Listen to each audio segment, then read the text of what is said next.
जय श्री कृष्णा। जय श्री राधे। अध्याय 18। महाराज पृथु नारद जी से पूछने लगे कि हे नारद जी, समस्त गोपियों में राधा जी ही भगवान श्री कृष्ण को इतनी प्रिय क्यों है तथा कार्तिक मास में भगवान के साथ उनकी पूजा क्यों होती है। तब नारद जी कहने लगे कि पहले मनवंतर में पांचाल देश में प्राचीन वीही नाम का एक राजा था। उसने विष्णु भगवान का अत्यंत सुंदर एक विशाल मंदिर बनवाया। उसमें नित्य प्रति विधि विधान से भगवान का पूजन हुआ करता था।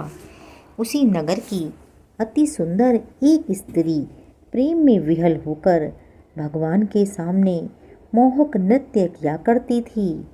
उसकी हर समय एकमात्र यही लालसा रहती थी कि वह किसी तरह भगवान के गले में बाहें डालकर नृत्य करे। एक दिन उसने अपना समस्त द्रव्य लाकर गरीबों में बांट दिया और उसी मनोरथ में अपने प्राण भी त्याग दिए। दूसरे जन्म में वह अत्यंत सुंदर देवांगना बनी। चंद्रकीर्ति नाम वाली वह देवांगना एक दिन दर्पण में अपना अद्भुत रूप लावण्य देखकर मन ही मन कहने लगी कि भगवान के अतिरिक्त अन्य कोई मेरा पति नहीं हो सकता। ऐसा विचार करके वह भगवान की छवि मन में धारण कर नृत्य करने लगी। कुछ समय बाद दैत्यों के आतंक से दुखी होकर समस्त देवता ब्रह्मा जी की शरण में गए। तब ब्रह्मा जी ने भगवान विष्णु के कृष्णावतार लेने का संपूर्ण वृतांत देवताओं को सुनाया। साथ ही उनको आज्ञा दी कि देवता ग्वाल बाल एवं देवांगनाएं गोपियों के रूप में जन्म लेकर भगवान की सेवा करें। देवांगना चंद्रकीर्ति ब्रह्मा जी से प्रार्थना करती हुई बोली कि मेरा पूर्व जन्म का मनोरथ पूर्ण होने की आज्ञा प्रदान करें। तब ब्रह्मा जी ने चंद्रकीर्ति को वरदान देते हुए कहा, तुम नंदग्राम में वृषभान गोप के यहाँ राधा नाम से जन्म लेकर समस्त ब्रज गोपिकाओं से अधिक भगवान की प्रिय होंगी। उस समय भगवान तुम्हें अपने प्राणों से भी अधिक प्रिय समझेंगे तथा रासोत्सव में तुम उनके साथ नृत्य करोगी। इस प्रकार तुम्हारा पूर्व जन्म का मनोरथ पूर्ण होगा। ब्रह्मा जी के इन वचनों को सत्य सिद्ध करने के लिए श्री कृष्णावतार में भगवान ने राधा जी के साथ रासोत्सव में नृत्य किया और उन्हें अपने प्राणों से भी अधिक प्रिय माना। 18वां अध्याय पूर्ण। जय श्री कृष्णा। जय श्री राधे। जय श्री कृष्णा। जय श्री राधे। अध्याय 19।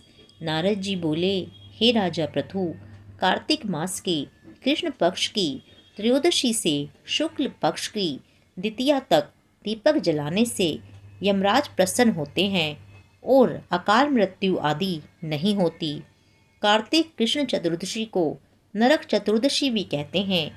इस दिन तिल का तेल, अपामार्ग तथा दूर्वा आदि लगाकर स्नान करना चाहिए। स्नान के बाद दक्षिण की ओर मुख करके अप्यय होकर जल में तिल मिलाकर यमराज का तर्पण करना चाहिए। फिर सायंकाल ब्रह्मा विष्णु शिव तथा दुर्गा के मंदिरों अथवा वृक्ष, सभा, गौशाला, बगीचा, नदी, तालाब, कुआं, बावड़ी, गली, चौराहा, खेत, शमशान आदि पर दीपक जलाना चाहिए और रात्रि को श्री लक्ष्मी जी की पूजा करें। यदि शस्त्र से किसी की मृत्यु हुई हो तो उसके निमित्त भी चतुर्दशी को दीप दान करें। इससे अक्षय पुण्य फल प्राप्त होता है। तत्पश्चात कन्या, ब्रह्मचारी तथा तपस्वियों को भोजन कराएं। इससे यमलोक न जाकर शिवलोक की प्राप्ति होती है। इसी प्रकार अमावस्या को भी स्नान आदि से निवृत्त होकर पितरों का पूजन व श्राद्ध करके भोजन कराएं। फिर सायंकाल घर, तुलसी के समीप, देवस्थान, शमशान, नदी, पर्वत, चौरास्ता तथा गौशाला में दीपक जलाएं। तत्पश्चात लक्ष्मी जी की स्तुति करके उनको जगाएं। जिस प्रकार पतिव्रता स्त्री अपने पति से पहले जागती है, उसी प्रकार लक्ष्मी जी भी भगवान से 12 दिन पहले जागती हैं। अमावस्या को दिन में बालक, वृद्ध तथा रोगियों को छोड़ अन्य कोई भोजन न करे। सायंकाल लक्ष्मी जी का पूजन करने के बाद स्वयं भोजन करें।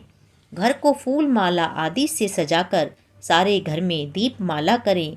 घर के सभी स्त्री पुरुष नवीन वस्त्र धारण करें और समस्त रात्रि नृत्य, गीत आदि करके हर्षोल्लास से व्यतीत करें। समस्त रात्रि दीपक जलना चाहिए। उस रात्रि को लक्ष्मी जी सब घरों में घूमती हैं और जो घर अधिक सुंदर तथा रमणीक होता है, उसमें दीर्घ काल तक निवास करती हैं।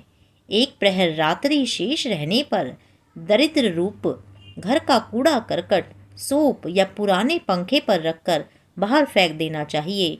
ऐसा करने से वह घर धन धान्य से परिपूर्ण रहता है। दूसरे दिन गोवर्धन बनाकर बंधु बांधवों सहित पूजन करें तथा ब्राह्मणों को भोजन कराएं। स्वयं भी नवीन अन्न का भोजन करें। भगवान श्री कृष्ण ने इंद्र का मान मर्दन करके गोवर्धन पर्वत की पूजा इसी दिन की थी। सायंकाल के समय गौ तथा वृषभ का पूजन करें तथा अपने परिवार के भरण पोषण व रक्षा के लिए उनसे प्रार्थना करें।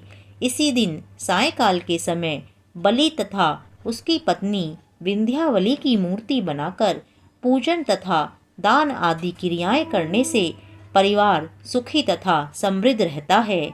19वां अध्याय पूर्ण।